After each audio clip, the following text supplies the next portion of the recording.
What's up, guys? Welcome back. We're going to do We Stand on Guard from Image Comics. This is issue number one. I believe this is a 6-issue miniseries. I have all of them, and we're going to review all of them. It's made by Brian K. Vaughan, Steve Skroce, saying that correctly, Matt Hollingsworth, and Phonographics. All right, I just read it a moment ago, like I always do. Uh, let's go. So it seems in the future, the White House being attacked by, we don't know, but this family here is watching the television in the year 2112. So they speculate, who done it. And this is in Canada, by the way, in Ottawa, Ontario. And they speculate it's Americans or Cubans or Greek or Bulgarians, etc. So they argue a little bit or speculating who's done it. Now, okay, I'm all for things in the future. I like that, but I hope the furniture in the year 21, the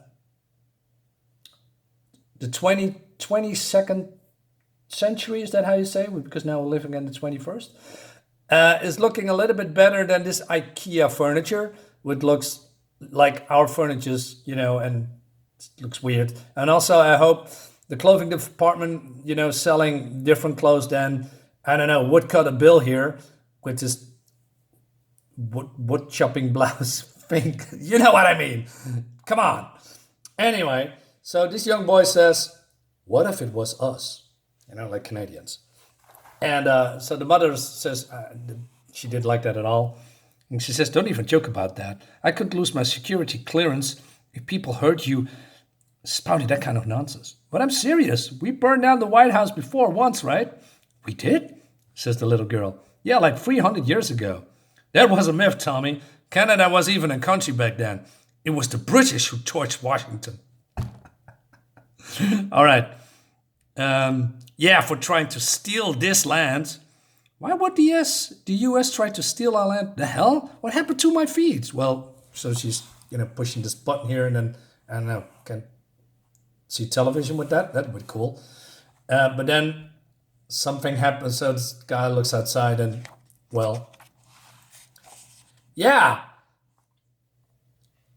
it's the good old USA bombing Canada.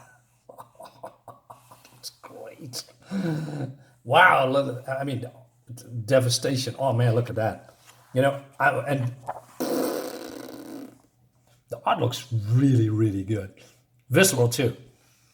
So they want to try to escape, but then this is happening, and there's some, I don't know, American ship hovering their house, and then it's going away. But then the kids survive, but the parents are, they are toast. So he is kaput. That's how you say it in German. And he says, Tommy, listen to me. You look after your baby sister. Whatever happens, you never leave her side. So yeah, she's traumatized. I mean, look at her face. It's done. It's over. And then we skip to the future. Well, further into the future. So this is in Yellowknife, 2124. And she's hunting in this snowy mountain. I have a thing for snowy, cold environments. I don't know. It just looks cool. No pun intended. And but she wants, kill this. This is an elk, right? That's how you say it. And then she hears a voice. It says stop. And then we have a robot dog or whatever it is. And it says, you are not authorized to be here. And he also translated in French. I don't speak French or understand French. Please produce your identity card. And she says, yeah, fuck it. Then she says, your friend sucks. But then this robot, tilts his head and the arrow bounces off. And she says, deadly force enabled or something like that. And then he's doing, I don't know, Cyclops, blasting her, nicking her. And then he jumps on top of her and then uses, I don't know, the drill to, drill into her skull. It's pretty cool. It's pretty fast paced too because there's a lot of stuff going on here. Um, so then we get introduced to I want to say the Canadian superhero team from Marvel. I know it's Alpha Flight. It's not, of course, but they are standing here like, hey, we are the heroes here. Anyway, so they are here to save the day, and she says, "Hey, where do you come from?" Says this leader girl, women, and she says, "I live out here for the past year or so. My brother got captured by the Americans on our way across Manitoba. What is that? Manitoba? I don't know if they took him to one of the camps or what. Bullshit! You've been surviving out here all alone," says this guy. "If you're really one of us, who took home the last couple in 11?" And she said, "I have no idea. I don't even like hockey, and I was fucking 5." Anyway, so they say they are not soldiers, they are civilians. And it says the baddest freedom fighters in the Great White North, also the only ones that Canada has left. With a big smirk here. So yeah, so they're having a talk because they don't trust her, of course. So they ask her some questions about if she is running into these dogs of war, and she says, "No, not in these territories." And she didn't even know that America was interested in this land. And then they never giving a damn about land. It has only about water. Okay, so it's not about land or money, it's about water. Okay, so there's maybe some ecological stuff going on, maybe some devastation. I'm not sure, but I'm curious. So she says to Booth, "Hey, do what you can do for her," but the others don't trust her and they want to interrogate her more. And while the others, searching or probing this war dog, and they look into the network and all that stuff. So yeah, and they're strategizing on what to do because I think there are more from these creatures or these automatons. Walking around, and so they're going to do a perimeter sweep. And so she also says, "Hey, wait a minute, one of these guys, so this guy is an actor, is also on the team, which is pretty cool. I don't know what it is. It's a made-up actor, but they are giving it some more, levity. Is that how you say it? Probably not. Anyway, it's not that important. So Booth here is taking care of this wound of this girl, and they call themselves the 2-4. Now, I have no what that means, if that's a made-up word or a real word. But yeah, that's what they calling themselves. And so he rips off his arm sleeve. And she says, "What the hell?" It's just a Superman, which I found hilarious. This is an Image comic, right? And then Superman is here. Now, this is cool. So the dialogue goes like this. "You got a problem with the Man of Steel? The guy who fights for the truth, justice, and the American fucking way? Yeah, that is some just horseshit. The company that stole the character shoehorned into the story. Really? Soups was made by one of us." This is dangerous territory, man. It's true, but still. I thought it was created by in Portland or something. So he says, "No, it's from Cleveland. The guy who first drew Superman, who did all the real work, he was born and raised in Toronto, just like me." So yeah, he's a fanboy. And it's actually what the entire comic is about. And she says, "I can listen to this nerd talk again. See, America is like Metropolis, this huge wonderland that mostly run by greedy bastards like Lex Luthor. But we're like the planet Krypton, this peaceful place that sends our most amazing people out into the universe, where they usually end up doing even more amazing stuff." It totally makes sense, right? And not only that, so this is the coup de grace. Superman is a fucking Canadian, motherfucking Canadian. Oh man, that's gonna piss some of my American viewers off, I guess. Oh man, you got some balls, man. So he's bragging, but there's, I don't know, some giant metal monstrosity behind him that's not part of the team. So So Sheila says, "Hey, well, look at that." And why didn't we hear it? She says, "Updates must be oral dampeners. contact, contact, contact. So there are so this two forts try says, hey, we're gonna attack it. I was shocked, by the way, because I didn't thought they would actually attack this very big thing that looks like, I don't know, AT from Star Wars. There's some elements here as well from that movie. So they are bombarding it with I don't know, bazookas and using tactics, to distract the attack from this thing. And wait a minute, what did they call it? Unmanned all-terrain vehicle incoming. UATV. Okay. So yeah, pretty cool. Like I said, this action is ramping up real quick. And then they're doing the Luke Skywalker, and on the planet Hoth.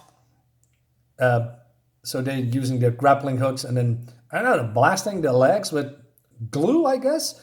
And this person is, setting up some explosives. And like I said, it's all going fast. So this, thing cannot move anymore. It gives the signal.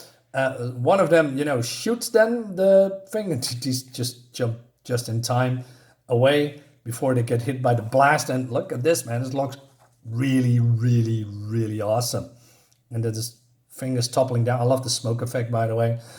They look like, oh shit, we are getting crushed, right? And but then this is the double splash page, and they're just surviving. Looks great. Looks awesome, man. And so yeah, mission accomplished. Nice walk 2-4. Everyone's still in peace. So he's playing with a dog. If it's a dog, is that a dingo? I'm not in charge. Or is that Australian? I'm not sure. But if you're Canadian or American and you maybe know what this is, this creature, or is it just a dog? But it looks weird, right? Well, not weird, but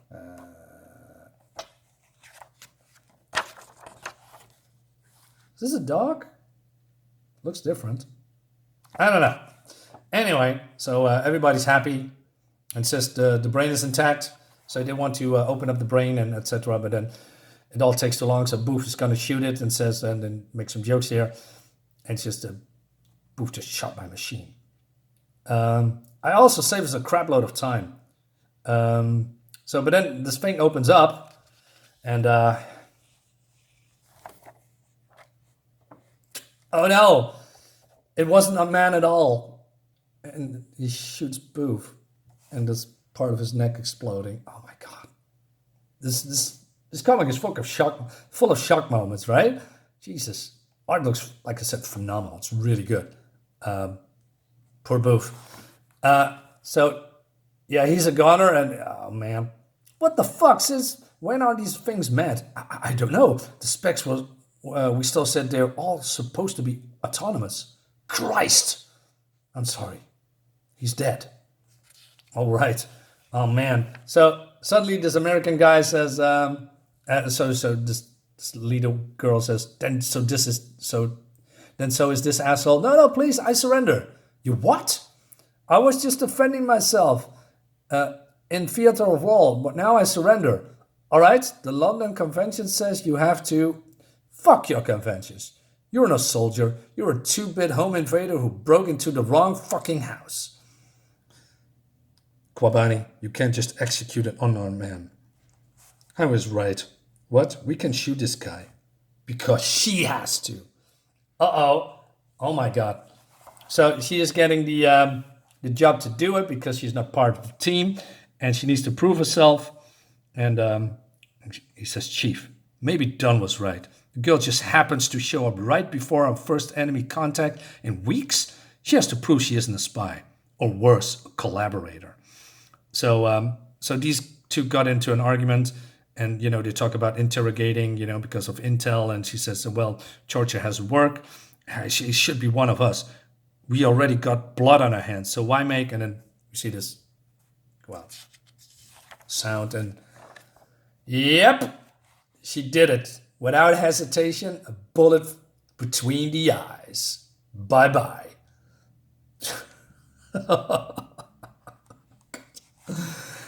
So they look at each other and says, okay then. Highway, get the truck. Dunn pulled what's left of that corpse out of our spoils.